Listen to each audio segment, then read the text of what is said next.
اسمع يا تارك الصلاة،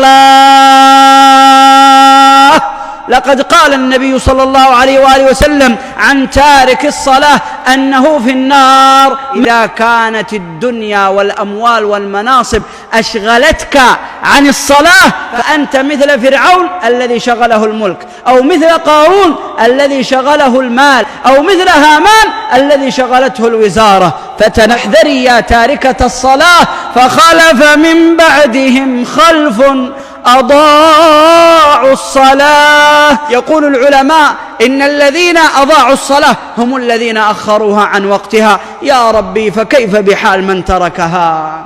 لماذا تترك الصلاة ولماذا تؤخر؟ الشهوة، شهوة النوم، شهوة المال، شهوة النساء، شهوة الأسواق، ما ضيعتنا إلا الشهوات. وكما روي في الحديث حب الدنيا رأس كل خطيئة. نعوذ بالله من غضب الله، نعوذ بك يا رب أن تجعلنا من المسخوط عليهم يوم اللقاء الأكبر.